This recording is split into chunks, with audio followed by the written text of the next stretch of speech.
अस्सलाम वालेकुम viewers, welcome to my channel. Viewers, आज हम रिव्यू करेंगे प्रोटीन टैबलेट्स के बारे में कि प्रोटीन टैबलेट्स को जो लोग इस्तेमाल कर रहे हैं वो इसको किस तरह से इस्तेमाल करें, और जी हाँ, जो इसके यूजेस होते हैं कि इसको किन कंडीशंस में इस्तेमाल किया जाए, तो उनके लिए मैं वीडियो लेकर आई हूँ। प्रोटीन टैबलेट्स को आपने किस तरह से इस्तेमाल करना है, इसको किन कंडीशंस में इस्तेमाल किया जाता है और इसके इस्तेमाल करने से क्या साइड इफेक्ट्स हो सकते हैं। व्यूवर्स, इसके बारे में कंप्लीट रिव्यू आज की वीडियो में आप जान सकते हैं। तो व्यूवर्स, इससे पहले मैं आपसे गुजारिश करूंगी कि आप मेरे यूट्यूब चैनल को सब्सक्राइब कर दीजिए ताकि मैं डेली बेसिस पर आपको मेडिसिन से रिलेटेड इन्फॉर्मेशन पहुंचाती रहूं। तो फिर स्टार्ट करते हैं प्रोटीन टैबलेट्स के रिव्यू। प्रोटीन टैबलेट्स की अगर हम जेनेरिक फार्मूला की बात करें तो इसमें ब्रोमोक्रिप्टिन 2.5 mg पाया जाता है। ये इसकी कंपोजिशन है। ब्रोमोक्रिप्टिन जो कि हमारे डायरेक्टली ब्रेन पर एक्ट करता है, ये डोपामिन हार्मोन की तरह एक्ट करता है और ये क्या करता है कि हमारे ब्रेन से मुख्तलिफ जो हार्मोन्स की रिलीज हो रही होती है, ये उनकी रिलीज को अफेक्ट करता है। तो आगे बात करते हैं कि ये किस तरह से काम करता है और इसको किन कंडीशंस में इस्तेमाल किया जाता है। ये मेल और फीमेल दोनों में जो इनफर्टिलिटी की प्रॉब्लम्स होती हैं ना, जो इनफर्टिलिटी के इश्यूज होते हैं, ये उसको दूर करने के लिए बहुत ज़्यादा इस्तेमाल की जाती है। उसके अलावा भी अगर हम इसके बेनिफिट्स की बात करें तो इसको पार्किंसंस डिजीज़ के सिम्टम्स को ट्रीट करने के लिए इस्तेमाल किया जाता है।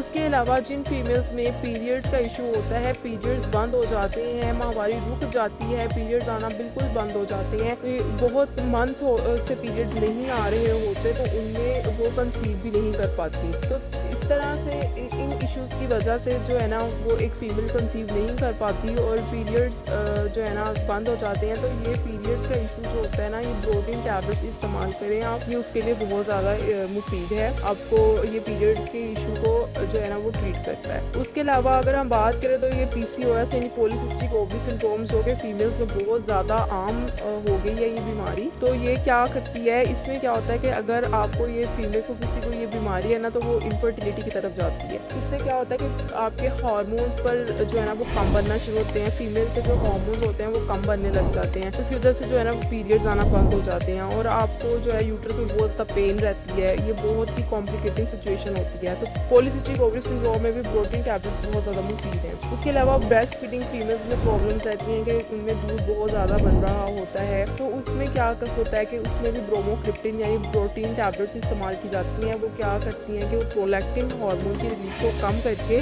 ये ब्रेस्ट फीडिंग के प्रॉब्लम्स को ट्रीट करती हैं। उसके अलावा इनफर्टिलिटी इशू जो कि ओवुलेशन प्रॉब्लम्स की वजह से हो रहा है, जिन फीमेल्स में ओवुलेशन प्रॉब्लम्स हैं यानी एग रिलीज नहीं हो रहा, एग बन तो रहा है लेकिन रिलीज नहीं हो रहा, ओवुलेशन नहीं हो पा रही है, तो वो भी इनफर्टिलिटी की तरफ जा रही होती है। तो इस तरह से ये क्या करती है, ओवुलेशन को बेहतर बनाती है प्रोटीन टैबलेट। ओवुलेशन को बेहतर बना के एग को बिल्कुल सही टाइम पर रिलीज करवाती है और इस तरह से कंसीव करने के चांसेस बढ़ जाते हैं। उसके अलावा अगर हम बात करें तो ये मेल इनफर्टिलिटी के लिए भी इस्तेमाल की जाती है। मेल में इनफर्टिलिटी के कोई इशू हो सकते हैं जैसे कि इम्पोटेंसी, तो इम्पोटेंसी वगैरह के इशू को ट्रीट करने के लिए प्रोटीन टैबलेट्स दी जाती है मेल इनफर्टिलिटी की ट्रीटमेंट में। तो व्यूअर्स, ये थे तमाम बेनिफिट्स। अब बात करते हैं कि इसको यूज़ किस तरह से करना है। आप इसके एक पैक में 30 टैबलेट्स होती हैं। आपने क्या करना है कि आप आधी टैबलेट सुबह इस्तेमाल कर सकते हैं, आधी शाम इस्तेमाल कर सकते हैं, लेकिन अगर आपको ज़्यादा मसला है तो आप दिन में 3 मरतबा भी इस्तेमाल कर सकते हैं। मगर अपने माइंड में ये बात रखें, हमने कभी भी इसको सेल्फ मेडिकेशन के तौर पर इस्तेमाल नहीं करना। आपने हमेशा अपने किसी ऑथोराइज डॉक्टर से प्रिस्क्राइब करके ही इसको इस्तेमाल करना है। और अगर हम इसके साइड इफेक्ट्स की बात करें तो इसमें नोजिया, वोमिटिंग, डिजीनेस यानी चक्कर वगैरह आना, सिजेशन यानी गुनूदगी वगैरह होना, फटीग यानी थकावट वगैरह फील होना। तो बस ये तमाम इन्फॉर्मेशन प्रोटीन टैबलेट के बारे में। अगर आपको इन्फॉर्मेशन पसंद आई, इसको लाइक, शेयर और कमेंट जरूर कीजिएगा और जी मेरे चैनल को जरूर सब्सक्राइब कर दीजिएगा। थैंक यू, अल्लाह हाफिज़।